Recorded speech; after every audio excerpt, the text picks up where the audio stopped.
Ya, baik, Assalamualaikum warahmatullahi wabarakatuh. Waalaikumsalam. Alhamdulillah wa syukurillah la haula wala quwata illa billah amma ba'du. Pada kesempatan pada hari ini, kami dari kelompok 6 akan mempresentasikan tentang penelitian kuantitatif, yakni angket praktik, pembuatan angket, serta pengolahan datanya. Dari kelompok 6, ini terdiri dari anggota kelompok, ada 4, yaitu yang pertama ada Ramadana Kodri Kamal, NIM 19210097. Selanjutnya saya Muhammad Angga Permana, NIM 19210101. Lalu Ainur Rizky Ibni, NIM 19210106. Dan yang terakhir ada Rani Nur Azizah, NIM 19210107. Lanjut. Ya, pembahasan pada materi ini ada 11 topik utama. Yang pertama ada pembuatan kuesioner atau angket, lalu isi pertanyaan, ada cara pemakaian kuesioner, lalu ada jenis pertanyaan, yang kelima petunjuk pembuatan pertanyaan, lalu ada susunan pertanyaan, bentuk fisik kuesioner, lalu pretest, yang kesembilan pedoman pengisian kuesioner, lalu penggunaan bahasa, dan yang terakhir adalah kelebihan dan kelemahan kuesioner atau angket. Next. Oke, untuk yang topik yang pertama adalah pembuatan kuesioner atau angket. Kuesioner atau dalam bahasa Inggris questionnaire adalah salah satu teknik pengumpulan data yang bisa digunakan dalam penelitian untuk memperoleh informasi tentang responden dengan cara mengajukan serangkaian pertanyaan secara tertulis sehingga diperoleh informasi yang lebih luas dan mendalam tentang responden. Nah, pada penelitian survei, penggunaan metode kuesioner ini merupakan hal pokok untuk mengumpulkan sebuah data. Jadi dari hasil kuesioner tersebut akan terjelma menjadi dalam angka-angka, tabel-tabel, analisa statistik, dan uraian serta kesimpulan hasil penelitian. Jadi terkait analisa data kuantitatif, hal tersebut dilandaskan pada hasil dari kuesioner. Selanjutnya yaitu tujuan pokok pembuatan kuesioner. Yang pertama adalah memperoleh informasi yang relevan dengan tujuan survei. Lalu yang kedua, memperoleh informasi dengan reliabilitas dan validitas tinggi mungkin. Nah, yang perlu kita pahami adalah sebelum membuat kuesioner, ada baiknya kita mempelajari terlebih dahulu kuesioner yang ada atau kuesioner yang sebelum-sebelumnya. Kuesioner itu harus yang kita pelajari harus relevan dengan topik penelitian yang akan dilakukan. Jadi data yang terhimpun melalui kuesioner itu hanyalah merupakan satu dimensi dari sebuah penelitian sosial. Coba.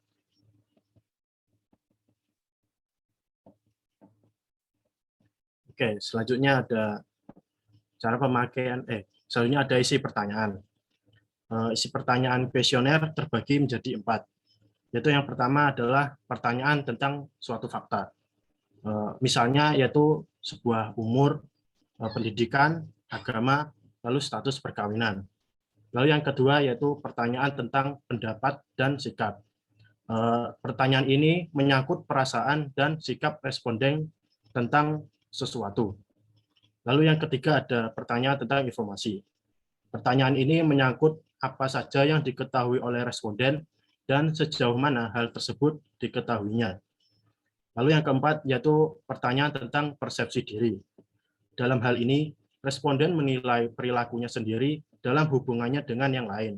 Misalnya, kerapnya kunjungan sosial yang dilakukannya atau pengaruhnya terhadap orang lain. Lalu ada beberapa cara terkait pemakaian kuesioner. Yang pertama adalah digunakan dalam wawancara tatap muka dengan responden. Cara wawancara tatap muka ini sudah lazim dilakukan oleh para peneliti. Lalu yang kedua adalah kuesioner diisi sendiri oleh kelompok. Kita ambil contoh yaitu seperti seluruh murid dalam sebuah kelas dijadikan responden dan mereka mengisi kuesioner tersebut secara serentak. Lalu cara yang ketiga adalah wawancara melalui telepon. Wawancara melalui telepon ini sering dilakukan di Amerika Serikat dan di negara-negara maju lainnya.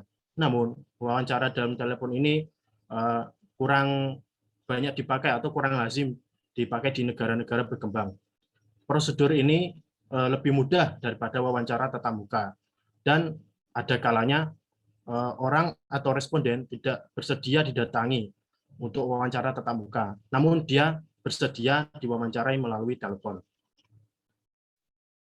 Lalu yang terakhir adalah kuesioner yang diposkan, lalu dilampiri amplop yang dibubuhi perangko, lalu untuk dikembalikan oleh responden setelah diisi.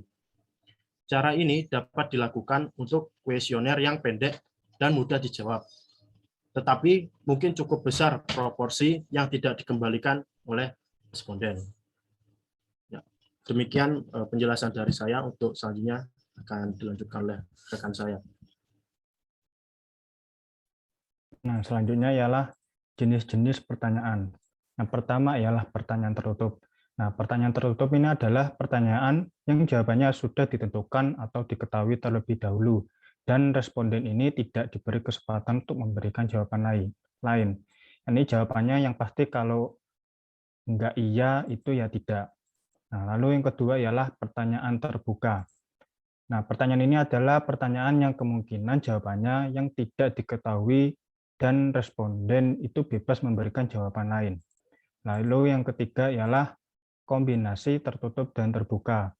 Nah, pertanyaan ini ialah pertanyaan yang jawabannya sudah ditentukan, namun kemudian disusul dengan pertanyaan terbuka. Lalu yang keempat ialah pertanyaan semi terbuka. Ini adalah pertanyaan yang jawabannya itu sudah tersusun, tetapi masih ada kemungkinan ada tambahan jawaban yang lain. Nah, contohnya itu bisa dilihat di slide selanjutnya ya. Nah, itu ialah contoh yang pertama ya, pertanyaan tertutup. Itu contohnya, apakah Ibu pernah mendengar tentang hukum waris? Nah, ini kan udah jelas, yang pasti jawabannya kalau tidak, ya pernah atau tidak pernah. Lalu yang kedua ialah pertanyaan terbuka, itu contohnya, menurut pendapat Ibu, apakah permasalahan yang sering terjadi di desa ini terkait pembagian harta warisan? Ini kan pasti jawabannya itu kan terbuka, maksudnya tuh luas begitu.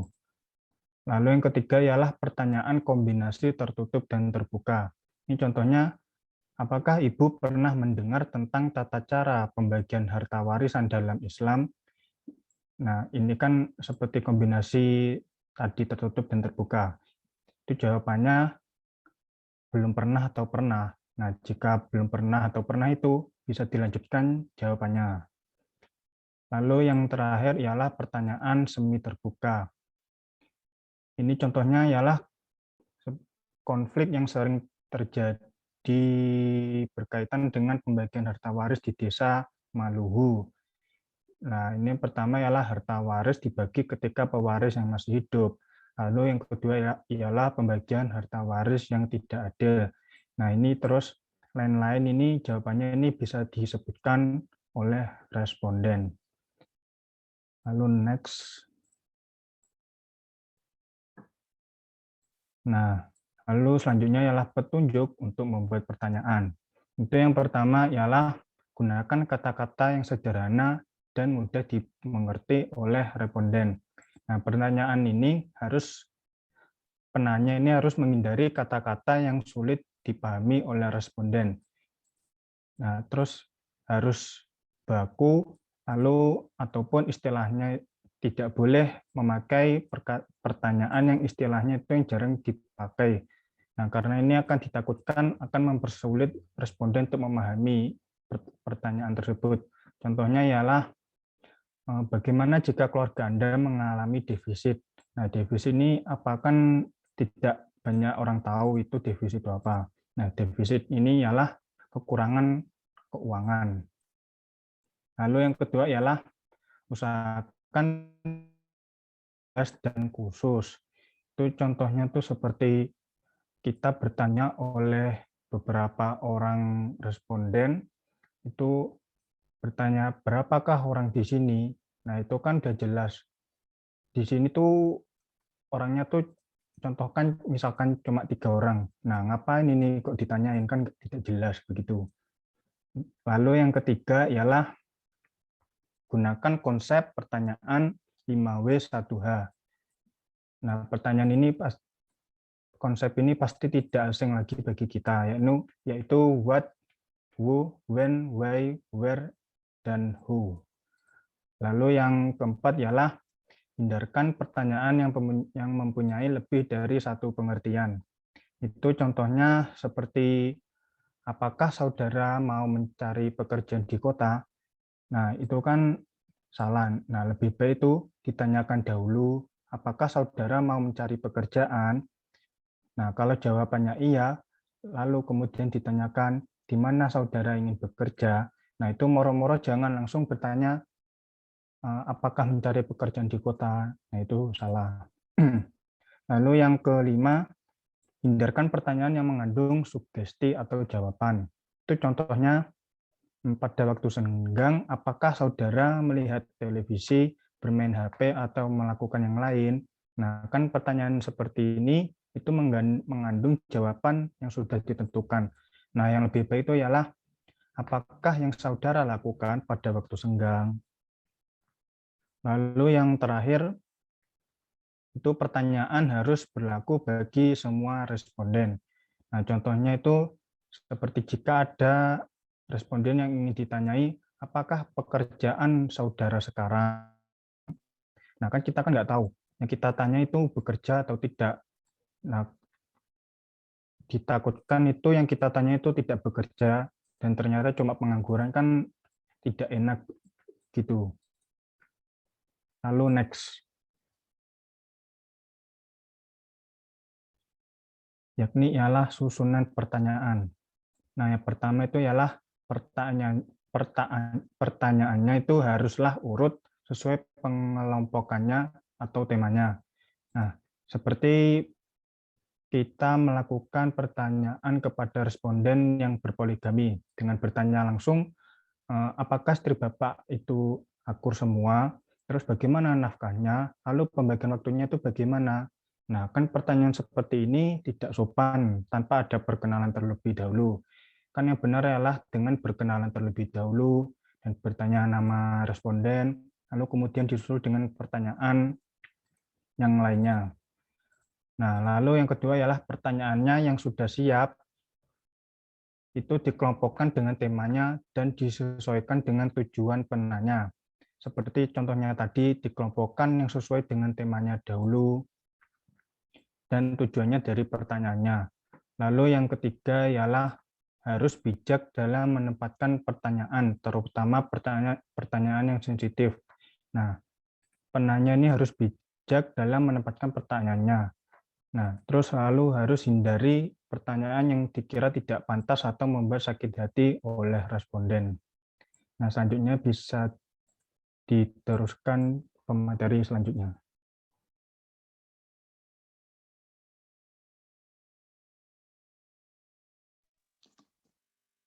Baik, lanjut kepada pembahasan selanjutnya, yakni terkait dengan bentuk fisik kuesioner.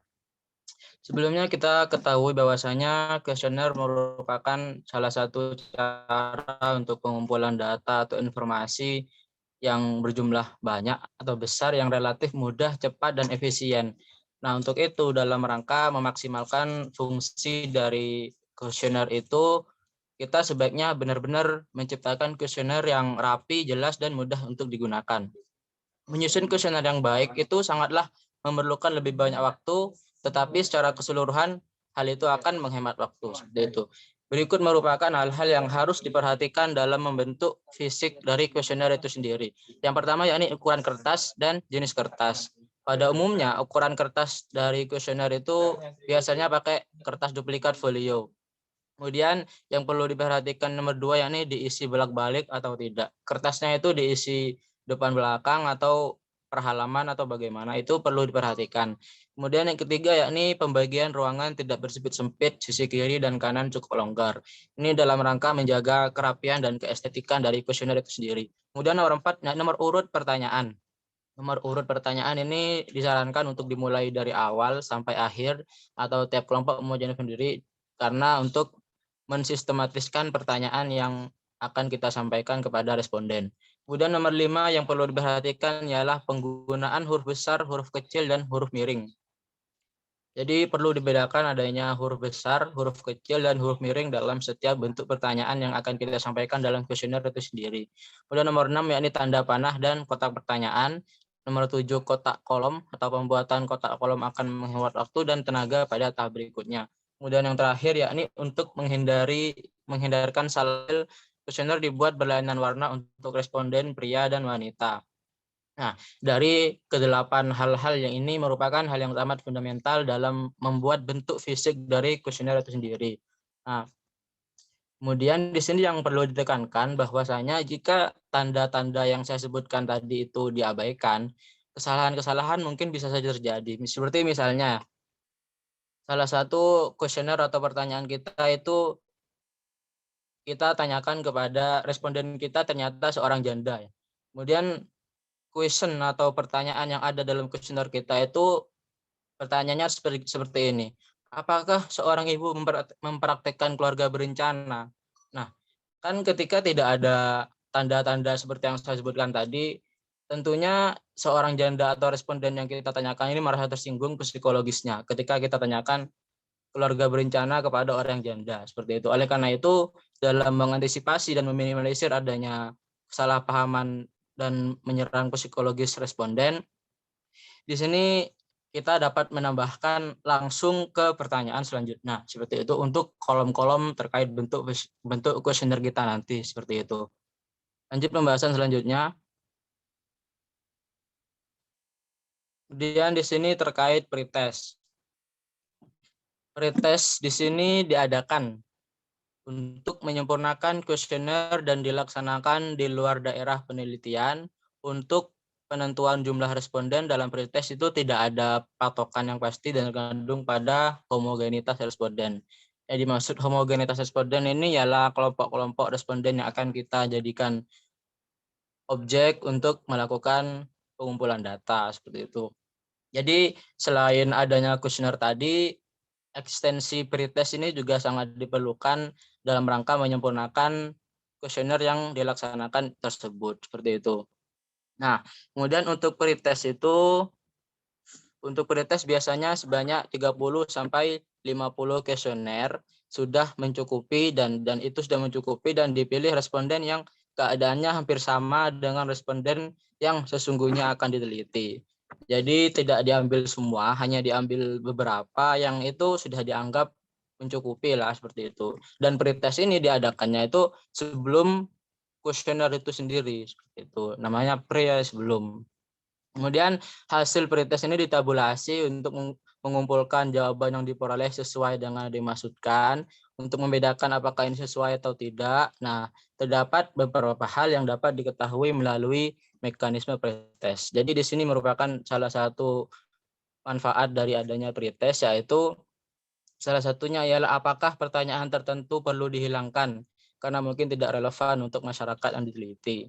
Jadi sebelum mengajukan pertanyaan dalam kuesioner, itu alangkah baiknya melakukan pretest terlebih dahulu untuk merelevankan isi dari pertanyaan itu sendiri. Kalau nggak perlu ya dihilangkan, kalau perlu ya kita ajukan, seperti itu. Kemudian manfaat yang kedua, yakni apakah pertanyaan tertentu itu perlu ditambah. Apakah tiap pertanyaan dapat dimengerti dengan baik oleh responden? Kemudian apakah wawancara dapat menyampaikan pertanyaan tersebut dengan mudah? Kemudian apakah urutan pertanyaan perlu diubah? Karena tentunya ketika responden kita itu berbeda keadaannya, maka beberapa hal itu dapat diubah. Kemudian apakah pertanyaan yang sensitif dapat diperlunak dengan menggunakan bahasa? Kemudian yang terakhir yakni berapa lama wawancara akan memakan waktu. Demikian merupakan salah satu manfaat-manfaat dari adanya pretest sebelum melakukan kuesioner seperti itu. Selanjutnya akan dijelaskan oleh rekan saya. Terima kasih.